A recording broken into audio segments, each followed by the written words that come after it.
Shukra Herbal Solutions katwe faba akubuka mu kujjanjaba endwadde ez'enjawulo nga tukozesa eddagala ery'obutonde. Tukuwa eddagala erisembeza amagi gwatazaala. Tulina eddagala lya 3-in-1 muwoomya supu taiti n'akabugumu. Tulina eddagala lya kabotongo ne syphilis nga bino tubijjanjaba ne biwonera ddala. Tulina ka tube cleanser nga kano kayoza enseke. Tulina ka water syrup nga kano kasumulula taapu. Ate nga abakyala twabaleetedde ka taiti piuzi ezijjanjaba infections ez'enjawulo nga naawe omwami ayagala okulwa mu kisaawe twakukoledde ka jab ointment. Tulina slimming pills nga nammwe abenyooma mu size tukuweera ddala eyo size gye weetaaga. Ate nga naawe omukyala ataweebwa twakukoledde kabuweebwa akakugulirawo emikisa. Tulina ne ka return oil akakomyawo omuntu wo. Kubira aba Shukra Herbal Solutions katwe ku nooti 75844314 beba Shukra Herbal Solutions katwe.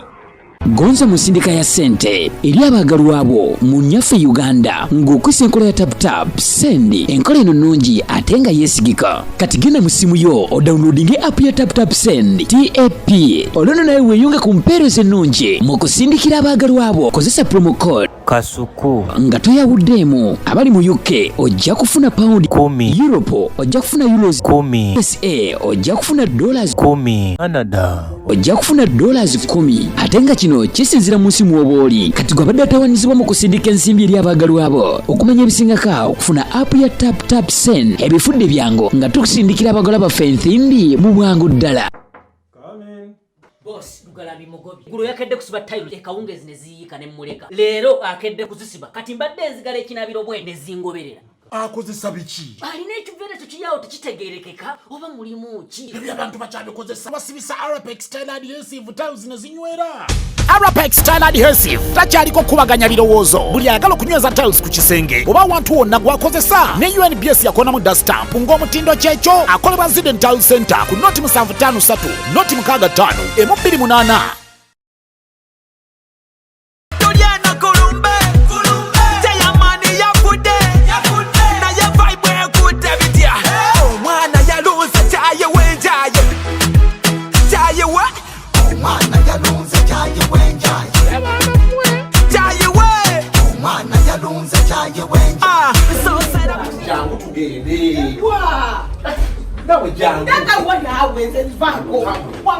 Tugenda mu lugambo kati sesagala lugambo asukulendeka mu toteka mu lugambo sagala lugambo tugenda kudda wa tugende asukulendeka lugambo tugenda mu lugambo bana kunya wekembe endali akweka tugenda ali kutudde masa wajebe sawa je waleko banange tugenda kola lugambo ne sister. Welcome to Kasuku Live. Hi. Zino Rolex z'abaana katuzi gaso zijje mu bipapula zimezibadde. Ezo study wa yodde baba. Ante zange nzireseeyo wali. But we are with Ruth. No. Today. Naye Ruth ayina bwino wa Prima ne Geosteady. Obadde omumpa ku show. Olimba. Obadde omumpa ku show. Nkugambye ze kugambye bugambi ndi team Prima. Oli team Prima. Gwe kwosibidde. Omanyi omwana okubanga obuvubuka bwe naye yamuwaayo. Soko ndeko. Ogambye nti obuvubuka yabukola atya? Obuvubuka bwe yabuwaayo. Kuba obadde ngamba nti beesanga Prima ne akyasoma. Namukyazako okumwasuze mukyawa ojjukira latulya mu Farida n'atuwa story. So ndi olw'ekyo ndi tiimu ekyo. Kuba ngambye nti yamuzaalamu oli ali mu senior 6. Ekyaza Prima teyamala senior 6. Sikiwa. Nza kukyanyumya. Yadda mu byambuto. Nze nzija mu kati tukole. So ngenda mu nnimiro nakuye mu damagetisi. Amagetisi galiwa. Ngenda mu nnimiro. Mbona yuko bwa mugenda mu kwegatta ne mwami wange. Abantu da license. Kwa government tukizo kwegatta ne tugwa wali. Niwe tugwa wali government yatukiriza. Okay. Ndoza Ruth omuwulidde yagambye ali team Prima but welcome to yet another edition of Kasuku Live Jangwe no bataye. Naye bwino genda tambula olunaku lwa leero. Soko kube bumper. Tutandike.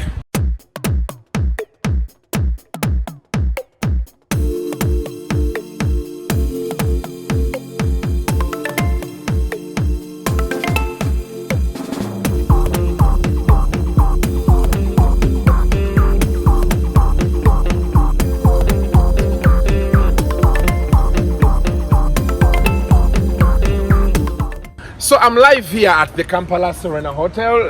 Today is a Thursday, and of course, abantu tebali wonyo tubeera wano, and we are feeling good. And I'm from doing the morning show to Ezimbe. I know you people, you are excited. I know you are excited to hear what I'm going to say. Omanyi mwagala olugambo ebintu by'ekisiru baana mmwe, but nange mbyagala. So violence, V for violence. Kali tusokerewa omanyi kyosooka okukola bw'oba oyagala balabe totandikirawo ku Prima ne Geosteady. Bizo na wakenda dakika 5 ne bigenda tusookerewo akabiri. Sendi yali ku show n'agamba yalaba kabanda ng'ogamba simaya abantu ababula ebintu byabwe simaya biki ne kwatamu ku mpewo side eno. Awo bwotyo. So kati n'atuuka era kabanda yavuddeyo n'abaali bagira enkoko asima baali baleese obuwowoolo Jegenzi yatugamba Sophie Gombe yali akubisiza capati 5 zonna ne zibeera nti yafiirwa. Saagala gamba nti tebabawa okubawa babawe, it is no problem, naye exaggeration kuba mu tteeka waliwo ebagambira nti bakkiriza etteeka lya natural disasters. I think waliwo yali alinnyonnyolamu. Unfortunately I've not taken time to read it, but of course waliwo abantu abalaba Kasuku Live balooya teeka wansi awo mu comment. Technology kyekyamuleeta teeka wansi mu comment awo nti etteeka liri gundi, subsection gundi, article gundi, pinpoint 4 balitegeera abaana awo mu comment bagendeyo balijjeyo.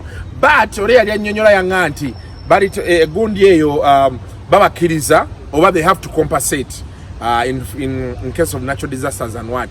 So that happened there. So it is okay. I also want they compensate them. One, kubanga nti abantu abo babeera ne business bwabo obwo butini. Ekisooka babasaba ssente nnyingi. Osobola okuba ng'ozze kukola chapati ne bakuggyako emitwalo 5 oba miliyoni nga kweri tojja nagitunda. Naye because obeera you have that hope ng'ogamba kijja kukola. So for starters njagala babakompensating nga be bavuddeyo kuba omulanga. Kyesitayagala kwe kubba. Kyekyali wali Sendiera kye yali agamba ku promota we Nakawuka. Ojjukira gwe yali atugamba nga promota nga nti yateeka mu show miliyoni 5. Kati miliyoni 5 ze yateekamu ate n'abeera nti ekifo tekigenda mu bantu na 2,000. So kujja nga atugamba yali agenda ssaba emitwalo 2 Nakawuka tebasaba 2 n'omutwalo oba oleeze nnyo ba 15 kasanvu oba okitegeera. So kati awo okawokka we wali obuzibu awo. But nalabye abakyala abo ng'oli ayogera bagenda twala ennyumba yange. Mukwano ebyo ebintu si byagala. Bagenda twala ennyumba ye wagisingayo ku byakamiiri. Kyagamba nti yadde agenda tunda ebyokulya bya miliyoni 10 awo. Yabadde agenda tunda ebyokulya bya miliyoni 10. Nedda tulekeraawo ebyo ebintu. Kati olwo mwagala osika eriyo babawe sente ngambye bazibawe. Ne don't over exaggerate. Kabanda abantu abo bagambe kati manyi mulina okuba nga mwatuusedde ekapeeka. Don't over exaggerate. Tosudiya kuyisaawo. Yogera n'abantu bo Kabanda. Okitegedde ekyo kijja mmala.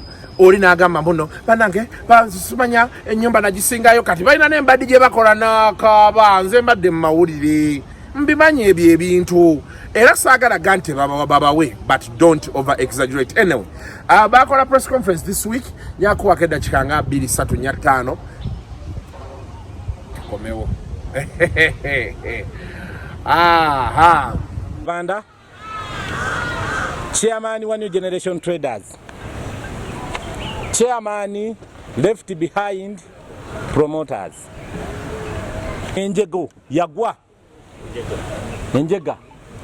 yagwa ng'ennaku z'omwezi 10 erugogo mu cricket oval. Mukimanyi bulungi eggwanga lyonna okutwaliza awamu tinga 10 waliyo show ya kamiliyoni gwanga mujje. Kati sheeyo mubamu abasuubuzi bano bola baba babeera batunda ebyokulya abatunda ebyokunywa n'ebirala ku lunaku olwo bano baali basasudde ebifo bamaze okugula zikipusi enkoko era nga bwolaba kyanaku nti show bajongerayo paka nga 24 ne batagamba nti yankya gye byaggwera bantu ne bawanjaga ne bakola batya ne banoonya natuukawo nga miranga nakwaziirana bangi abamu tebali wano kubanga bakolera ku country bava wala ne tuyayaana awo nemba wandiika nendaba ebintu byabwe byali byonooneddwa era nga boolaba emabega wali bwe kyaggwa ne tulyoka tukola enteekateeka eno ey'okumiitinga olwaleero ekituleese wano kwe kuwanjagira gavumenti eyambe abantu bano bali bubi nnyo kapito bwe bakozesa yenayina yasaanawo abamu nga bwe mumanyi bewola mu busako sako ez'enjawulo esente baali bazeewoze bwewozi ne bagenda bakole enkeera bagende basasule kyannaku esente zonna zatokomoka ne ziggwawo Tewabali arwekyo nze ndi venda mu bivulu tuzze wano nga tukabirira gavumenti twayononebwa ebintu byaffe bingi twali tugenze mu show ya Dr. Jose Chameleon ne biyuwa ebintu byaffe ne tukola loosi emicere ne gijjula omusenyu buto n'abuukira mu bbanga enkoko ne ziyiika abantu abalimo ne bazizanyirako ne balondalonda fona ne tukola loosi omutegesi twagenda okutuuka nga omutegesi eyalatize nga yadduse emisinde tumutuukire tetwamulabako wadde okiwulira era n'omuntu mwenyini yali ategeza ekivulu yagenda okujja ne tumulaba bwe teyalina kyatuddamu yayagala bwagazi nti sheesaliddwamu naye nga talina kyatuyambye bannange gavumenti mutuyambe tuli bubi ebintu byaffe byonna byanoneka twafiirwa ssente twafiirwa kapito eyateekamu ssente yadduka ffe nga tetulinawo ki twasigala ku zero mutuyambe nali wa chikeni nali wa fried fish nali ne pilau nalina omudaala ogu gumu nateekamu miliyoni zange 11 naye nagenda okuvaayo nga n'emitwalo 10 sigina kuba twali tunabatandika kukola twali tumaze obitegeka tusiisa enkoko tusinfumbye pilawo bitemu binene nga twatuuka awantu embuyagawo yajja tenti zonna zakuba flying pan nga zibuuka mu buzi mu bbanga bwe ziti twagenda otuuka nga emicere ne gijjula amazzi ne gijjula omusenyu nga tolina nosobola obegaba oti n'oguwa omuntu nti gulye naye bannange tulajja na gavumenti etuyambe tuli bubi tuli mu zilooni twajjayo looni abantu batubanja abala twasingayo amataka gaffe okufuna looni ejjeyo erugogo bannange batuyambe amanya agange nze nakayima fayima amanya agange nze nakayima fayima twagenda ng'ennaku z'omwezi 10 mu kivulu kya Chameleon nga 10 erugogo correct ovo twayingira twasasula ssente tukubira omulanga gavumenti ebintu byaffe byonna byafa batata mutuyambe twagenda okunoonya omutegesi yatudduka buddusi nga tumusasudde ssente zaffe ezaali siiti era tuzirina teyajja yadduka nga tetutumulabako mwami Kabanda bwe yaviira eri n'atuyamba natuyamba n'alaba ebintu nga tukaaba nga nze na fightinga miliyoni zange zaggwa nasuubula ebintu byange bingi ayisi enkoko nasuubula enkoko 12 mitwalo 2.2 saafunaku yadde olwataano sente zange singa teyali mwami Kabanda tetwandiyambibwa owa omutegesi yadduka twamuwa sente zaffe tusaba tuyambaga nali taddemu obukadde 9 n'emitwalo 7 nga kuliko n'ezaali siiti tetwasasula lisiiti omutegesi ono yatendalinga yatujjako lisiiti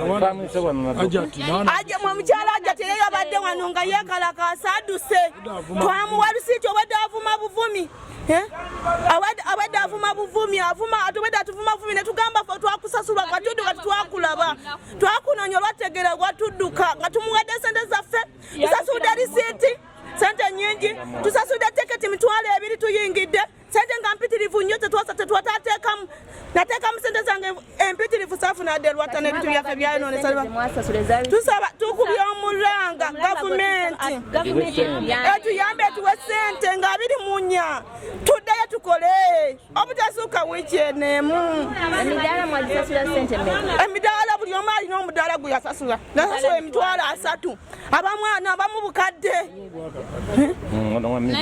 kati nga 2 munya mugakuddamu musasula batugendera kweza nga 2 munya tuddamu lwaki tulina siiti zaffe tulina lisiiti naye tetulina sente zakozesa tukubira omulanga gavumenti mutuyambe tubalajanira amanya gange nze nakazibwe Sofiya nalinde chipusi nkoko n'omukyere naye bizinesi yona safuna kuyadde 10 natekamu obukadde bwange buna safuna kuyadde 10 aleke kubeera mwami Kabanda twali tubonaabona omukyala atuduseeko enkuba etonya yaddukira mu mmotoka aleke kubeera mwami Kabanda ono tuyambe gavumenti tuyambe tulajana gavumenti tuyambe enyumba bagenda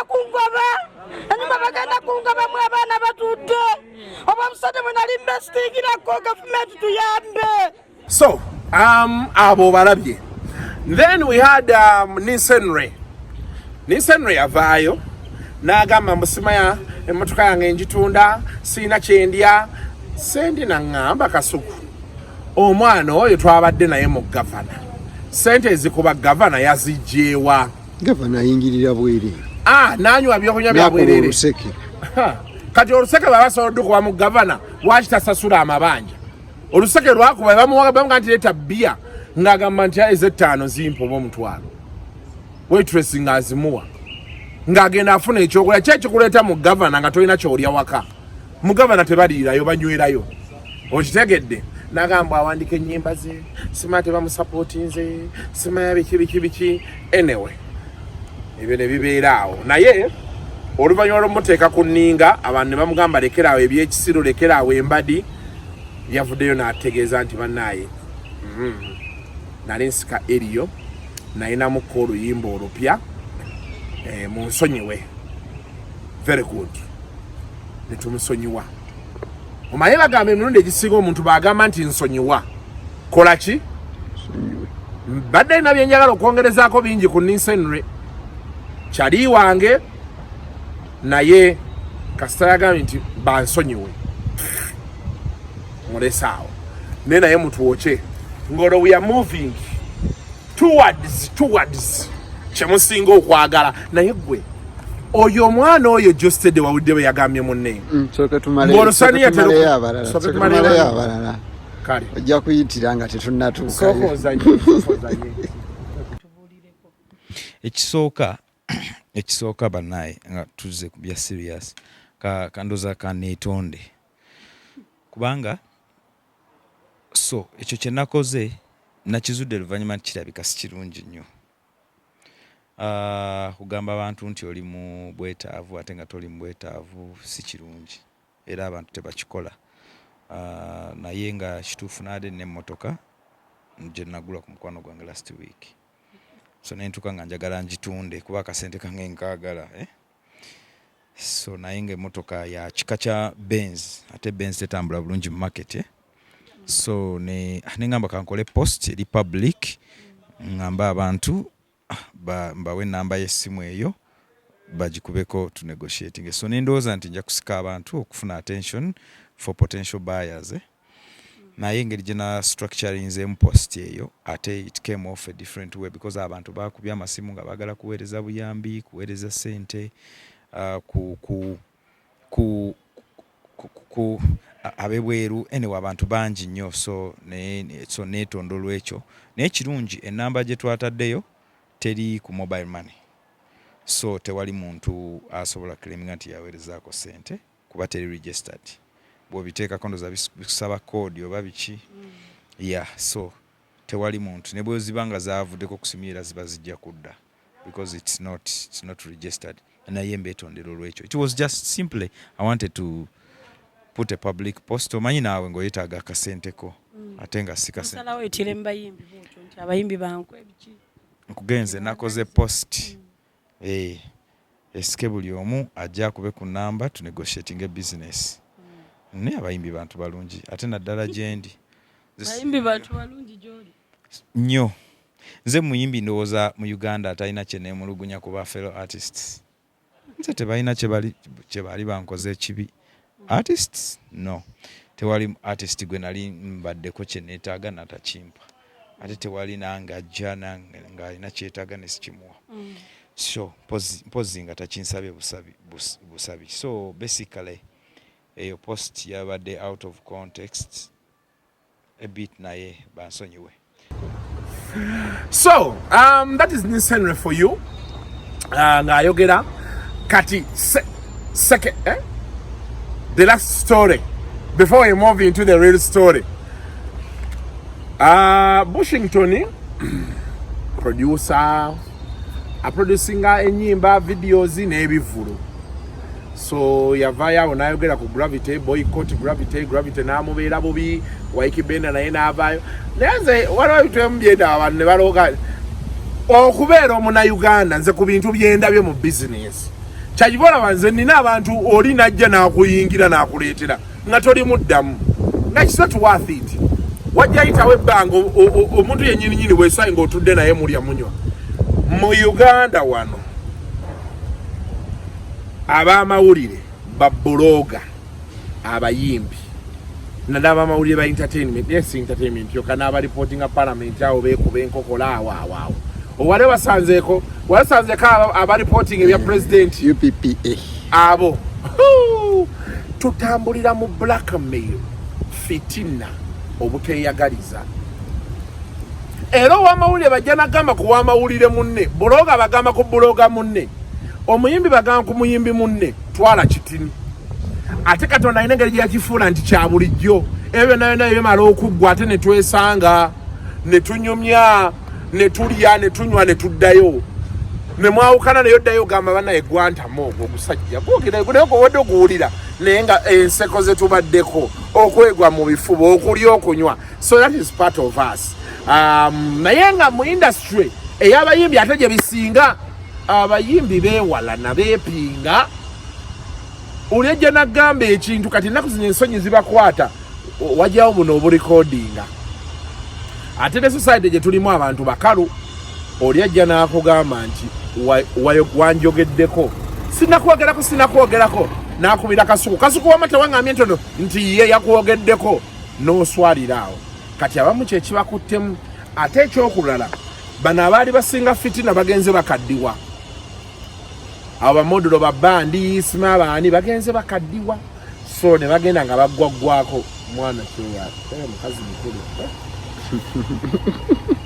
ndabye face ye nenzijukira jjajja kuwaki bali bwe batyo why are they like that baitekewa Brenda tuwe gondi tuwe gondi ani Bushington ne waikibenda ne fitina yabwe bibadde beeyogerako. It's a bad sight. It's not good. Tukomewo.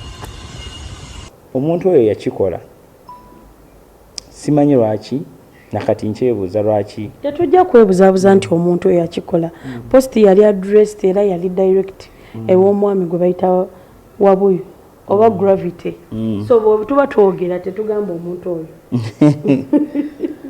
mulugwala oyo simanyi kizibu kyayina ddala I think ali mature or just IQ ento because ogera ku Gravity simukweka because babadde mukwano gwange two reason simuwalana two reason twe crossing the path tulinako bitubadde abamu tusamba ffenna akapiira oba biki but sometimes ayogera ekintu newewuunya neogamba anyway kasa tuliwa bali waliwo wekituuka ne bagamba omanyi bagamba ne mujjawo bwafiirwa tozina mu lujjudde okitegeera so however much balina empalana ne chameleon no stuff of which n'empalana eyo ngyetoolodde sibitegeera bangamba simanya chameleon yamuma drop abalala bangamba simanya baali eyo ku show simanya where abajjinja bawa n'agamba Chameleon kamusookeyo ku stage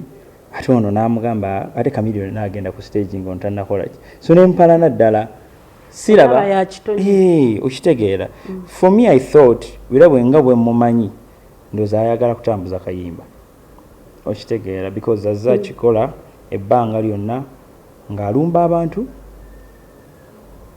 dakiika emu bbiri n'ati nze sijja kulimba yakiŋŋambako n'ekiyimba kyange eyo njagala kufumamu bebe kuula oyo naye ndaba tanziriza okitegeera nga gravity yagamba si kikweka ate nze agenda kunkuba kikondo oba agenda kunkola ki okitegeera ogamba yali abuukira era n'avuma bebe kuulu n'aŋŋamba mukubire nenga n'omukubira okitegeera because yali alina kyanoonya oba okitegeera but the truth is wano kyali tekyetaagisa yes is a gravity yakubira essimu ng'ayagala yali mboozi okitegeera balingezaako okulaga picture tekimattering right now balingezaako okulaga picture nti ne bino it's about music era olaba second bbiri oluyimba lwafulumye I stand to be corrected oba teyalutadde so which means bino byonna tebiriiwo but ye statement ye yeerabidde nti ye actions ezakola he's a figure in society so olwokuba ye figure in society people adopt to it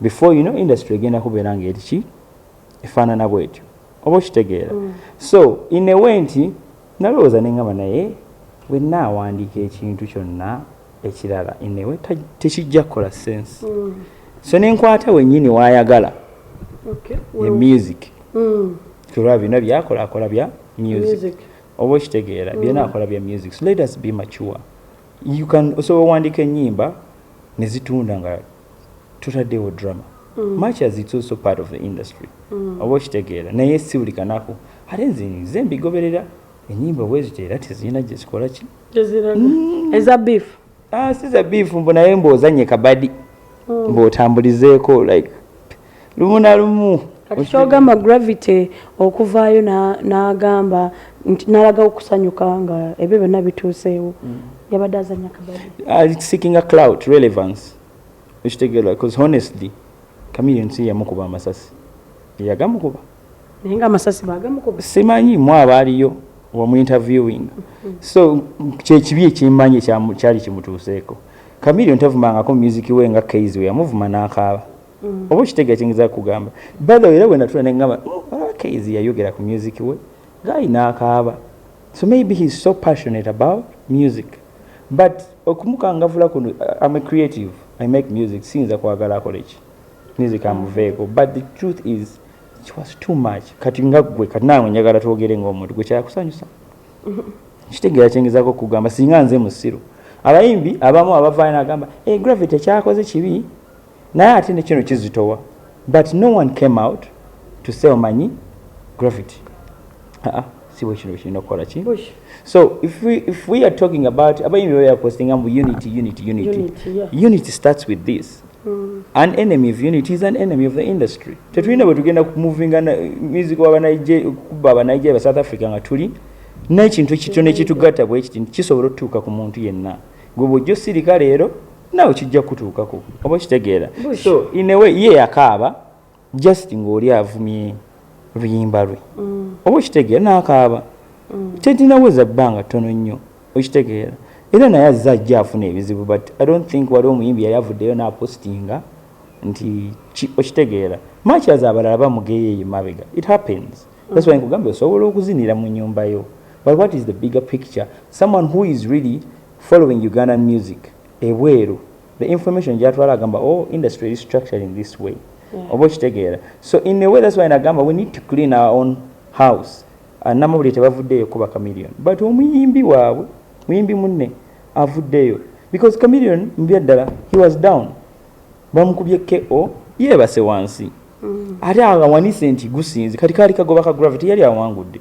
honestly awangudde okitegeera there was no need to go ahead alinganga agamba nti Chameleon singa yafiira ku stage yali sanyuse oba okitegeera so to me I feel it was very immature and very kiddish and the only way I could tackle him is okwata wasinga okwagala which is the music and I knew nzogamba boycotting I knew he was going to drop a song okitegeera I knew he was going to drop a song olaba nti in a way he's also very weak upstairs nti singa yali beef ya ddala yali badde taddamu nze okitegeera kingeza kugamba but we yalabye nti relevance kati ate eri ku post naddawa Chameleon namwerabira nadde wange because he's chasing Clout.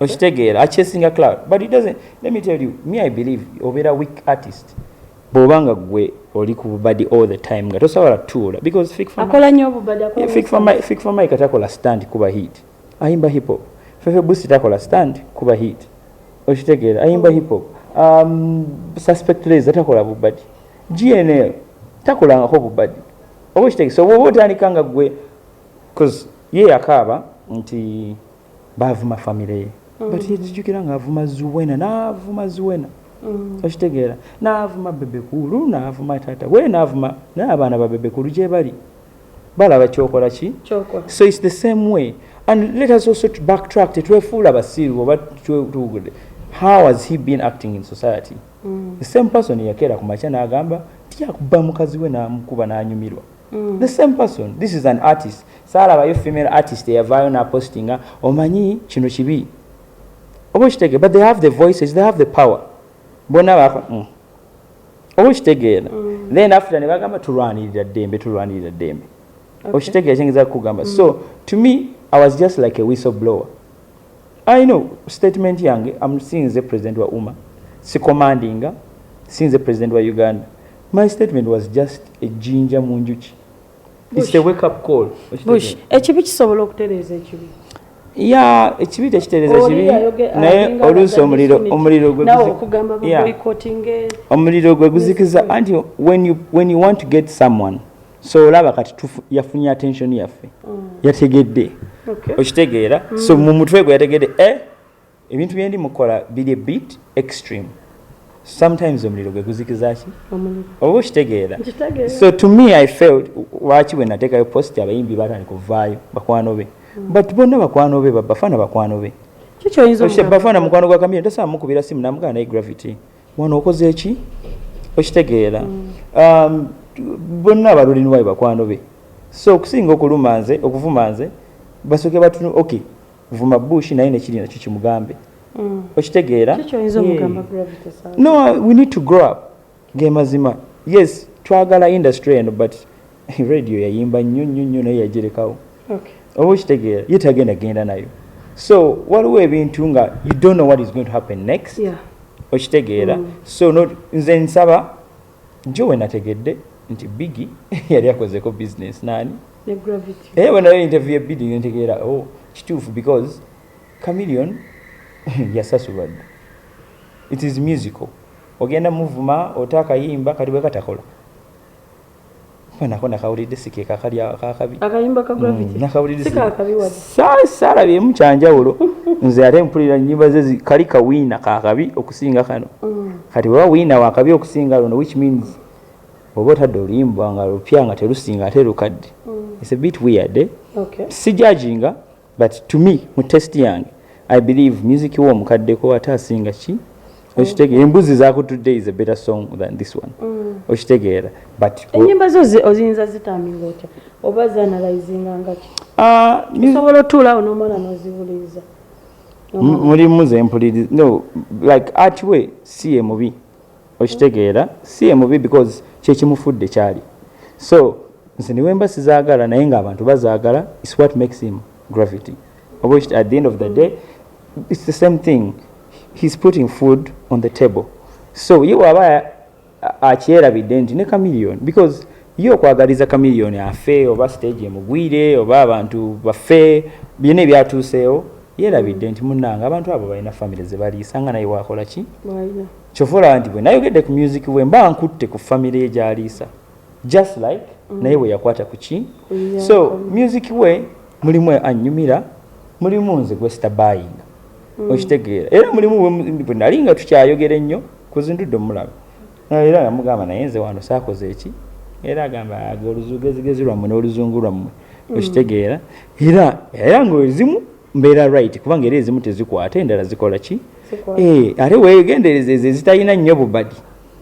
kubanga embuzi zakutudde saazirabamu kabadi bwe kati Oshite sajira mo cleaning amuntu kuvuba rajja nga luli composed na luli clean lu making ojo wegenze nyimbe ezo zota ne umutima ogwo obuchayi because nalabako gravity nga avuma ba spice tiba mutima mubi oludda nange ngandi mukola show yawe ningamba why sanga baki ba mutima mubi era natulako naye nga tubageya nga nyumiza bakola kino ne kino naye kati nange ntegere nti naye wa mutima mubi oba okitegere kubanga okyogamba spice ayina omutima mubi spice waba ayina omutima mubi kati gravity ate omutima gwe mubi nnyo okusinga ogwa spice kuba spice sirabangako omutima gwe mubi okitegeera maybe nze tagundagangako naye ate ogwa gravity ensi yonna yakoze eki yagulabe yes nze kyange kiyinza okuba kyabadde extreme but kyekyabadde kisobola ozikiza what is happening if kiba kyaleesa attention because I got what I wanted. My message was meant there buli omu yategeera era abayimbi banjeza bali mu inbox zange bana omusajja bamutuyambyeko omusajja okitegeera but they can't come out and say kino kibi kyokoze balina reservations zaabwe ayinza okuba tayagala mu opportunity kola beef naye oba ki oba bamutya oba okitegeera but nze sirina kyakuluzinga siri muyimbi sigenda musaba kolabo okitegeera we can do business if business comes but really as a passionate person nze ntunulira ebibeerawo kubanga omuntu asobola kugamba nze nkuba abakazi kiryoka okuba abakazi abaana baffe ne batula ne bagamba nze ndi fan wa gravity agambye okuba omukazi kiryoke which means nakulanga kiryoke then mwe voices of society ne musirika kitegeeza nti munange kiriki so to me nakaseye jinja just to clarify to wake up these people tubagamba manyi kyemugenda okugoberera si kituufu Washington kati tunamaliriza omwami wa Ikibenda mufaaki naye sina lutalo na wa Ikibenda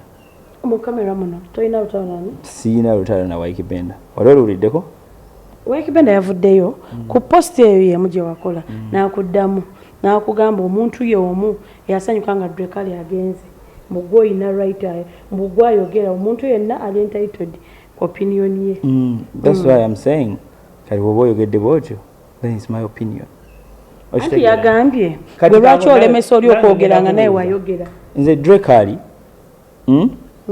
samusayiningako nakamusanga emirundi egyo ogumu namusanga ndi ku koona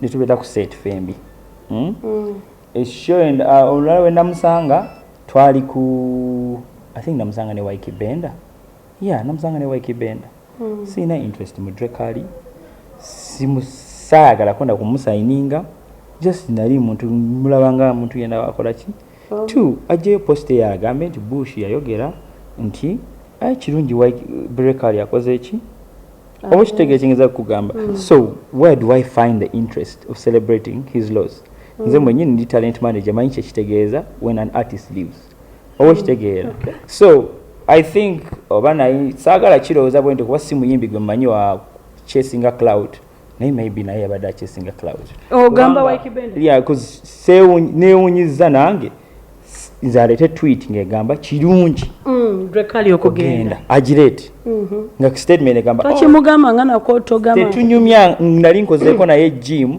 sinyumyangako ku Drekali sikimubuuza muntu ena gwali okigamba yadisina na interest why Drekali anti nkunyonyola muyimbi wa kabi batebinkwatako oba kitegeera nze ekintu kyenali mbuuziza ku Waikibenda namubuuza lwaki wava wabadde ng'ava wabadde mukwano gwange nzijjukira twali ku nyonyi ne nkimubuuza nangamba naye ayagala kukola ki lebo ye na buli kimu sinyumyangako naye ku Drekali okitegeera mukwano mbadde n'abayimbi abasinga Drekali bwe mba nga nasobola okuvuka ba Radiant Wizo mbaddeko ne Chameleone mbaddeko ne Bobby Wine mu Firebase mbaddeko ne ba Peter Miles ne bachaga kati who is Drekali to me really nti mbeeraawo nsanyuke olw'okuba okitegeera he's an artist a very good artist I believe yalina potential ebyatuukawo naye nange baali bangobyeko ku mulimu oba okitegeera nange bangobako so saddaawo okusalkinga I don't know waki yakyogedde negye yakijja maybe nga nakola tweet n'atagitegeera I don't know naye waagireeta nsobola omugamba nti munnange nali ntegeeza ki kino okitegeera so maybe simanyi oba nayina oba balina bye bamugamba simanyi naye waaba ngeri gye yavuddeyo ankubira esimu angambe oba mpeza mesa nga Bush ku lunaku bwe luti wayogera bwoti ne bwoti kubanga musanga simanyi Drake alibeere sendoze emyaka teguli gumu ebiri tansanga nga kunangamba Bush wayogera bw'otyo naye asobola okumbuuza ebirala asobola okumbuuza ebikwata ku Jeff asobola okumbuuza naye takiŋŋambangako nti naye blood ate oneesesezaako naye waki wasanyuka nga Drake ali akoze eki maybe yaleeroza Drake ali yali gold to him naye not to me okitegeera me I was appreciating Drake ali as any other artist muyimbi mulungi samanya na byabatuukako so really sina interest mu Drake ali chovola saakizeemu saakiwadde n'amakulu kiki oyinza omulekeresa we nabatumaliza ani waikibenda batumaliriza n'omwagaliza bulamu bulungi simwinaako mbwa maybe eyalinze nange bweba nga kituufu nina okwekebera so manya nebega nali ntamidde nenjogera kyesitamanyi naye sitera kwogera kintu kyesitajjukira so bwembanga nja kwenkyekebera mu tooki naligambye sorry singa nali nakikola oba okitegeera so bwaba gyali benda yonna gyoli munange si celebrating angako mutabani okugenda sikina nakyenkifunamu kubanga saayagalako mumusayininga nti nali mwogereza emabega no sente zange ziva walala siina nti yali ampaayo oba okitegeera nze nange nabitegeera nga bwe wabitegeera oba okitegeera so honestly no simuwalana sirina beef na Waikibenda simuwalana kubanga like honestly kyekimumpalanya oba okitegeera sikirabaawo he wanted to make his point page making nze I got it and I want to tell him that it might be a false accusation gyakoze publicly oba okitegeera sirina kabegravity simuwalana only that I don't concur with his thinking okitegeera yeah I feel it's unethical kyonna kyali mukola omanyi tuwagala nnyo street but street erina bwekoma Bobi Wine was street but he's now running for president and we are growing old naye sikiwandi muvubuka muto he's living an example not only for himself but for his kids so we need to think mature as artists we need to be exemplary in society kyotayagala kikutuukeko you shouldn't advocate for it okitegeera now ebyo biwulidde lwakuba sinamanya bulungi producer sinamanya bulungi Geosteady olukalala lweyawandise lwavudde ku ki sinaba kumanya kuba Ruth abadde aŋŋamba nti Prima yapostinze ndowooza ng'agamba oli oba simanyi oba ayimbe kuba Geosteady yasooka n'apostinga n'awaana akawala ako Valentine naye kyekiro kye mbadde ŋŋamba abantu ku TV nti bannange abakazi totuteeka ku pressure tuba tumanyi kye tukola toteeka musajja ku pressure kati gw'olaba akaana be yakawadde lift konna saawa eno olowooza tekatambulira waggulu be kati alina okuba nga be yaddayo ku Valentine eka yakasanka gudde nga kikere naye kikere nga kitunudde waggulu kiti nakamugamba frog it so this one so Geosteady apostinga akawala ako ngenda bisoma ebigambo esikawala apostinga girlfriend we mbabe nkozesa akawala abantu bayinza ogamba Kasuku ng'okayiyeeko nnyo amazzi naye olugambo waliwo ekintu kyotukawo nogaa sisobola butakyogerako mena ndyaza amanyiza abantu ng'ate ndi kukolerera abantu gundi eriwa I fell in love with her courage, sincerity. Was Geosteady what was it did? I fell in love with her courage, her sincerity, her flaming self-respect, and it's these things I would believe in, even if the whole world indulged in wild suspicions that she wasn't all she should be. I love her, and it's the beginning of everything. However, thin, thick, rich or poor, beautiful or ugly, old or young, you are. It's better to be hated for what you are than to be loved for what you are not. I want this to be your life, mama, because I found it worth living. Njagala gwe at Hinduke. Happy Valentine's, everyone. Kati wano ndabawo obuzibu bwe bwavudde bwe yagambye nti her sincerity and her flaming self-respect. Kuba zino olaba kodi zino. It's better to be hated for what you are than to be loved for what you are not.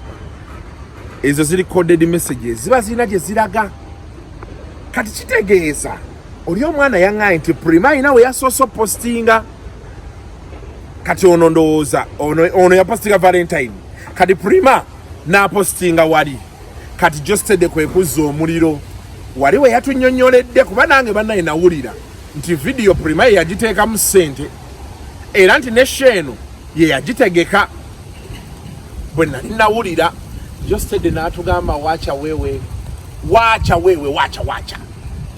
oluyimba audio nagisasula video negisasula Vixen ne mugamba ngenda kusasula n'agamba nti ajja kweteekamu ne tukola ebyo byonna bye twakola ne ku pate najja n'aleeta ensaniya n'akola ki ne pate be yaggwa n'enjagala omwokyayo n'agaana n'agamba abaana basoma medical care sima biki byonna kati kiki omukazi kyammanja nga tekiriiwo yalabbi kati naawo nno we twavudde n'agamba nti akiriyalinze the air mukwano nk'oyo okunjogerako ebigambo okusuula brandi yange cause I've always respected you cause I've always valued the fact that you're the mother of my two lovely daughters. I've been silent for years and no one knows what happened between us from my side and act the growth you've always claimed. Nze nkimanyi nalina Geosteady awo munda awo we twashootingira nga Jonathan akyali manager we oli kojja awo twali aba Jona yali afulumyemu shuti be yaggwa kamera ne zivaako nanyumiza nangamba Kasuku mmwe temumanyi naye Prima wakola omwana oyo ebintu siwuliraga ku saidi ya Prima naye saidi ya Enore neya Geosteady njiina wano on any given day nzukusa era George baŋŋamba nti n'ayogera bwogezi nti mubuuze Kasuku abanzikiriza okwogera bye yaŋŋamba ne baba Enure nangamba nti banaye mubuuze Kasuku henno twali lubowa waggulu nga tugikola ku kacyayi nze kasitaba babiri nene wabulabi we boogera nti buuza Kasuku ngenda bbawa bwino tugiteekayo na live mujjako wabukoyi sigiteekayo live nina okufuna interview nga wano ekintu nsooke nkiwe supu naye ate kusaidi ya Prima yansuubiza olusaniya tulina twaliko ku impala awo ne isima Prima n'atugamba wadde bwe mujja wano naye sirulyanga naye njafunayo obudde ne Prima ntuule naye one on one tuyinza okuwaga tetuli mu kamera tusooka tukola bino ebya kamera of course you know with the respect you know me I respect women mother of my children father of my children kati bwe tumalaawo byonna ne tudda ku saidi kiringa bigayi bye yaŋŋamba bigayi bamuyisa bubi dirisa bwabanga bigayi bye yaŋŋamba bituufu wamuyisa bubi bigayi yaŋŋamba ebintu n'akaaba n'okukaaba nagamba Kasuku can you imagine ne mga bigayi tokaaba naye mmanyi ebintu by'abantu nokimanyi nti mmanyi ebintu by'abantu kati byonna nina kusooka nenyingirawo emyaka nga 5 nga nze gwe bakyaza kutuwaye mujja kulaba ebi Kasuku nkyali nammwe paka temulina we mumponera nkyali nammwe ku bwino gwe nnina ku bantu siina muyimbi gwe sitalinaako bwino pozi kati guno omugigi gw'aba John Black ogwakajja naye bali nina bwino waabwe infact njakola katamba ne njawandiika akatabu tuandikirayo aka buli wiiki so kati munange navaayo awo olutalo nno nga lutandise twagenza olaba olutalo luyingidde emiceere keyapostinze kakano kalaba iti oli be yapostinga Hindu oli naga nti it's funny even after all the pics and posts it will still not push your new Agile song omanyali mu video siye Hindu kati of course ntegedde wamma waki George yafuddeyo Hassan George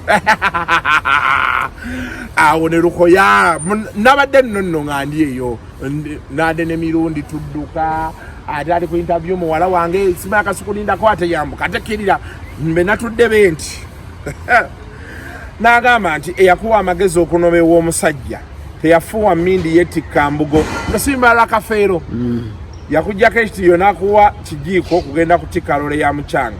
Blessings my baby anyize I'm off here wetwasookedde awo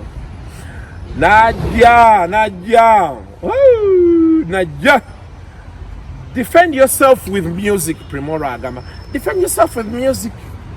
Nobody said you didn't pay bills, and don't call 1 million millions.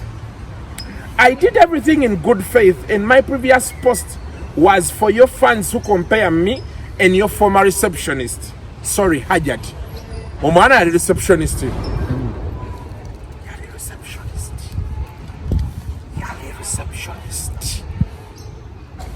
Nagwe nade naye ekiro, manyi kiro nade ne Nabatanzi. Diana nade ne Sanyo Harriet Nantumbwe. Twade tusiibula Nantumbwe ngaddayo ba Alan Cruz abo bonna ebyokunywa katabi tutte. Naye Nabatanzi kirabika bulungi bannange. Changambye brother wamma gwe nja kuwahaga vup. Nga singa tabadde wa sifunanga ku birowoozo ku muntu wa Lugaventi singa tabadde wa Lugaventi. Sikifunangako. Nabatanzi nkubuuzizaako nnyo. Nabatanzi talina buzibu. Yangambye kukunja kunoonyaako tutuule tupositioninge tuwayeemu tunyumye. Nemmanya yangambye ngenda kuyisanga Precious Remy bwakuyisa. Akwokyayo n'akubuuza oba oli bulungi bala nti ngenda tandika okubanga bwe nkuyisa. Nemmanya nategedde butegeezi nti kati Uganda etandise okumpoomera. Zakubuulira nga bwampita nno baby kuku. Nolujjako akaveera. Ngambo bannaddaye era nadde ndugyeko. Naye nageze akatalina nsawo ayina simu nenga abaziri ku simu. Kati kankubulireyo ekyama kyotamanyi. Abavuga Range Rover zibeera wali. Mbadde nsaba emboozi yeekomaawo. Thank you. Naye Range Rover nagirabye. UBA nagikubye n'ekifaananyi njagala gika. Naye yaŋŋaanye Kasuku. Ate tonkolako luga Nabatanzi gwe wange. Hey,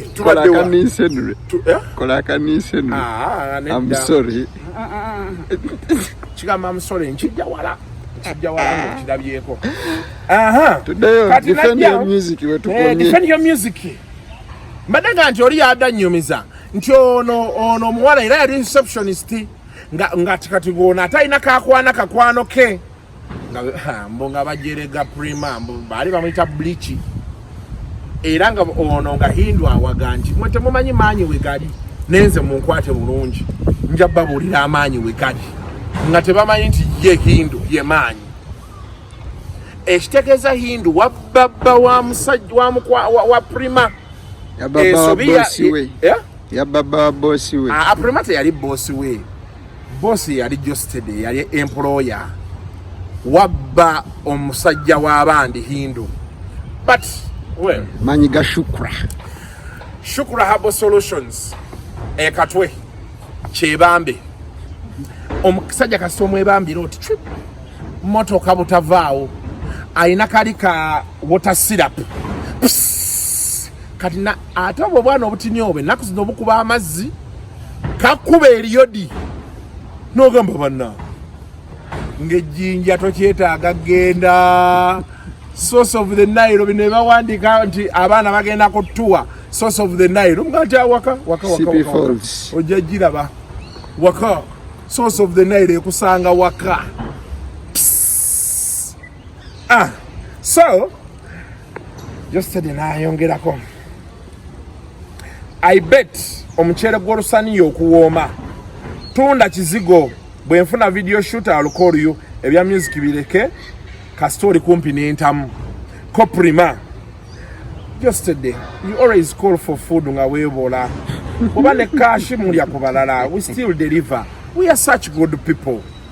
Kati Prima n'alyoka aleeta akatumazeeko enviiri ffenna.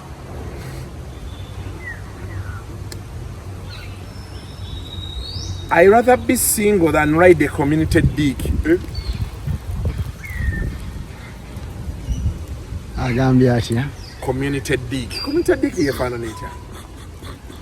Abakona beba bano ebaga nti yakoba ekyalo kiramba nakizza wali. Kati bayo myaye yali alidde ekyalo kino kyonna nakikwata mu ntegetege buno. Just said apimpina nnyo. Simanyi. Nigga will knock every hole. Ononya gold tomufunanga nga you have danced animals kafumisi. Ko Geosteady. Wano when nategeredde ate Geosteady you were champion. Undisputed. Ever challenged, never equaled. Yagambye atya. Don't worry. I won't tell no one why you travel to Malaysia, Thailand, and Dubai over and over. Wetwakomye. Nengamba abana nti bannaye muzingeko ebikola tugende. Tugende waka. Olutalo luwedde. Let's go home. Let's go. Ombana yagambye nti ki? Naye ezo mwezi ensi babeera bagenze kwa. Henry yangamba yakyawa Prima olunaku lwe yalaba ebintu ebyali wano ebambi yali angambye bizizza naye nabyogedde dda ekyokola tewakyali olunaku lwe yalaba ebintu oyo omwana bye yali yeekola n'oli omusajja Kanyama to ono Kanyama gwe bakubya amamwa e South Africa medimo mbu lwe lunaku lwe yakolaki lwe yamanya nti kati kiwedde naye nanga nti already Geosteady ne Prima baali boogera nga batandise okukwatagana behind his back ebyo byali off camera naye teyabyogera mu video naye mu video mwebiri nja kuddayo nti yabyogera kyekimu bannaye nze sikyalina nnyo sitya ddenja ekijja kijje yabiŋŋamba ekyo kati kiwedde oba kati wano Henry alina okubanga ye musanyufu Henry ali ku kali ke bagamba he who laughs last alina okuba yeekuba bino bya King Kongo bebiti agamba told you naye manyi ali very soft Henry you know he's a gentleman kati ayinza n'okuba talina gwanyumizaako Henry nzije tutuulemu awo ku apartment yo tugayegayeemu ensonga zino ozimpe nga bw'oziraba oba embeera si nnyangu naye si byangu naye omwana yayogedde ku ky'Edubai awo bangamba ogw'ensimbi gutambula awantu awo kansubire Geosteady si by'oyagala otugamba kuba ate ne olaba ekyajja Ronaldo mu maanyi nekimutwala mu Alunasa kimutwala e Saudi nsimbi ekyo kyennyini ekyatwala Ronaldo n'abaana bakuba ogw'ensimbi ate tebatya professional omuwala oba naye wano Friday ne mulyamu n'ebyennyanja walinaga kankomewo wano just mpamu olweggulo tunaakwatagana n'alinnya wali Uganda Airlines n'emusuula e Dubai ku Monday mugenda okujja ku mulimu nga naye atuuse nga mukwano naye kirunyiza yawala abagenda eyo bandeeterayo ku bintu nze ekintu kyenfunamu sikyogerako agenda n'avaayo n'omutwalo omutwalo okipise nnyo ngana teri bagaba mutwalo kisinziira wolaze naye abawala abuuza abasinga abatava Dubai bakwano bange nakyali wange alina hoteri gyakolamu mu security naye byalaba yaŋŋamba omupiira guvugira eyo footage mulaba wano henze ekirungi kati olanga Rostan Rhyme eyo obeera otudde awo ogenda okulaba bazze Kasuku how are you onywaki ne bakokyayo ku nkalu bannayinze Katonda badde akyampadde ekintu kimu abantu bampa bayinza okuba tebannampa nnyingi zaawamu naye sikyanoonya mitwalo 20 obeera awo oli n'agikuwa so Geosteady ojja tuyamba otubuulire atatubuulira atuweggwa ahead twogere bye tumanyi kino kyakole Thailand Dubai Malaysia sikimanyi teyakiŋŋamba ebyo yagala atubuulire ebyo byabitugambe naye ayina lo andabe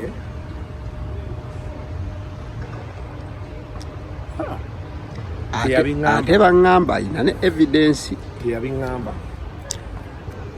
aŋŋamba ina ne evidence oyo Prima mpira nga bwe guyimiridde bakukulembedde golo 3 ku 1 ze bakubyaseno we expect a comeback please I want you to add nyagala gobeere ku draw of course waliwo ade bagamba mbu kati banange balina abaana baabwe abana Uganda mwesiri waza muyina akajanja tunyumirwa violence tuli wakati mu lutalo lukuta akati abasiru mbuno they have children their children gwe bakulumirawa bali baana baabwe era be bana baswala abana bagenda buuza bosigwe nene mwasa mambo they have children idiot you